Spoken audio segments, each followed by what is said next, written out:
네, 안녕하세요. 미국 주식 읽어주는 여자 주식 누나입니다. 11월 23일 수요일 아침 우리가 잠든 사이 밤새 미국 증시에선 어떤 일이 있었는지 체크해 드리도록 하겠습니다. 네, 뉴욕 증시 모두 다 상승을 했는데요. 이날 뉴욕 증시는 페드의 금리 인상 속도 조절 기대감이 커진 가운데 주요 기업들의 실적이 호조를 보인 영향으로 3대 지수 모두 이렇게 상승 마감되었습니다. 다우지수 1.18% 상승하면서 그전에 이 낙폭을 정말 거의 다 회복했다라고 볼 정도로 정말 흐름 좋게 왔고, 하지만 이제 34,000포인트가 넘어가면서 사실상 이제는 좀 조심하면서 봐야 되는 구간이 왔다라는 점을 꼭 체크하시면 좋을 것 같습니다. S&P 500 지수 역시 4.3포인트 넘기면서 아주 좋은 흐름까지 회복을 했죠. 1.36% 상승을 했고, 반면에 나스닥 지수는 그에 비해서는 회복을 많이 하지는 못했습니다.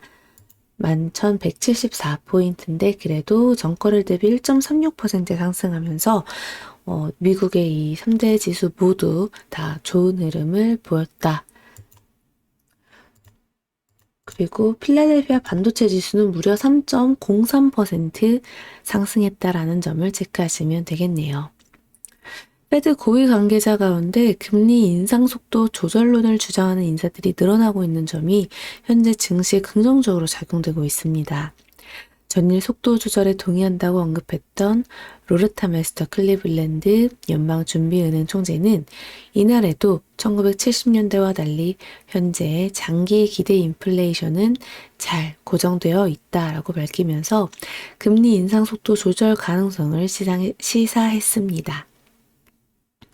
메리데일리 샌프란시스코 연방준비은행 총재도 전일 최근의 연구를 인용해 속도 조절 가능성을 언급한 바 있고요. 데일리 총재는 기준금리가 보여주는 것보다 금융 긴축의 수준이 훨씬 높다라면서 금융시장은 금리가 6% 수준인 것처럼 움직이고 있다라고 평가했습니다. 시장이 통화정책을 가격에 반영하는 정도가 페드의 현 기준금리 인상 속도를 훨씬 넘어선다면서 페드의 기준금리와 금융시장 긴축 간의 격자에 대해 계속 의식하는 것이 중요하고 이를 무시하면 과도한 긴축 가능성이 커진다라고 밝혔습니다. 한편 에스터 조지 캔자스시티 연방준비은행 총재는 이날 미국인들의 충분한 저축이 가계에 완충력을 제공하겠지만 지출을 억제하기 위해 더 높은 금리가 필요하다라는 의미일 수 있다며 긴축을 지속해야 한다라고 이제 시사했습니다. 그리고 또 주요 소매 기업들의 실적이 호조를 보인 점도 증시에 긍정적으로 작용이 되었는데요. 베스트바이, 닥스스포팅 굿즈, 그리고 아베크롬비 MPC가 모두 시장 예상치를 상회하는 실적을 발표해 소비가 여전히 탄탄하다는 점을 나타내 주었습니다. 베스트바이는 시장의 예상치를 웃도는 실적을 발표하고 연간 전망치를 상향 조정하면서 12% 급등을 했고 또 딕스 스포팅 굿즈도 시장 예상치를 웃도는 실적을 발표하면서 10% 넘게 급등했습니다. 아베크롬비 앤 피치 같은 경우는 실적이 시장 예상치를 웃돌면서 21%나 넘는 급등을 보여주기도 했습니다. 하지만 지금 현재 중국의 코로나19 확산세가 다시금 심화되고 있는 점은 증시에 부담이 될 수 있습니다. 오늘 장은 이렇게 좋게 끝났지만 또 내일에 있어서 크게 부담으로 가져갈 수 있다는 거죠. 이날 중국 국가위생건강위는 전일 중국 본토 신규 확진자 수가 28,127명을 기록했다고 밝혔습니다. 이는 역대 최다 수준에 근접한 수준인 겁니다. 특히 사상 처음으로 1일 확진자가 1,000명을 돌파한 베이징시 당국은 재차 봉쇄에 들어간 것으로 전해졌습니다. 다시금 중국이 락다운을 하게 되니 또 이제 유가가 또 어떤 식으로 움직이게 될지 조금 더 흐름이 빠질 수도 있겠다라는 좀 추측을 해보게 되는데요. 한번 오늘장 이 중국의 락다운이 어떻게 영향을 미칠지 아니면 그냥 미미한 영향으로 지나가게 될지 한번 우리가 눈여겨보면 좋을 것 같네요. 그래서 국제유가 같은 경우 1월 인도분 가격, WTI 1월 인도분 가격은 전거래일 대비 0.91달러 상승한 89.05달러에 거래 마감되었습니다.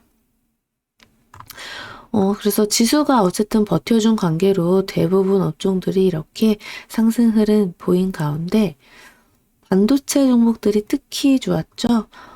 필라델피아 반도체 지수도 3%대 상승한 것처럼 이 반도체 개별 종목들이 아주 흐름이 좋았습니다. 델 테크놀로지도 이 시장 예상치를 상회하는 실적을 발표하면서 6.77% 올랐고, 그리고 뭐 엔비디아 4.71%, AMD, 인텔, TSMC 등 모두 다 3%대 좋은 흐름 보여줬습니다. 하지만 또 하락한 종목도 있는데 그게 바로 준비디오입니다. 준비디오 같은 경우는 순이익 가이던스가 예상치에 미치지 못하면서 하락했고, 또 달러트리도 연간 순이익 가이던스를 하향 조정하면서 하락했습니다. 그래서 이제 준비디오 같은 경우는 특히나 코로나 수혜주로 워낙 유명한 거 아시죠? 우리 시장에도 항상 좀 준비디오가 움직일 때 같이 움직였던 종목, 그런 건 정말 이제 조심해야 되지 않을까 라면서 같이 좀 공부해 보면 좋을 것 같네요. 네. 또 마지막으로 해외에서는 나스닥에 포진되어 있는 주요 기술주들 체크해 보면요. 뭐 테슬라, 애플부터 해서 마이크로소프트, 구글, 메타, 넷플릭스 모두 다 상승 흐름 플러스로 마무리되었다라는 점까지 보시면 될 것 같습니다. 하지만 저는 계속 어제도 짤막하게 영상을 찍어 드렸듯이 국내도 또 오늘의 미국의 영향을 받아서 살짝 뭐 반등, 여기 21선 터치하고 또 뭐 양봉을 뽑아내고 할 수도 있겠지만, 계속 이렇게 21선 깨지 않고 움직일 수도 있을 것 같아요. 그럼 반대로, 이제 인버스 같은 경우는 여기서 잡았을 때, 여기 눌릴 때 또 한번 수익을 챙겨도 되는 거지만, 만일의 사태를 대비해서 끌고 가는 거니까 천천히 보는 겁니다.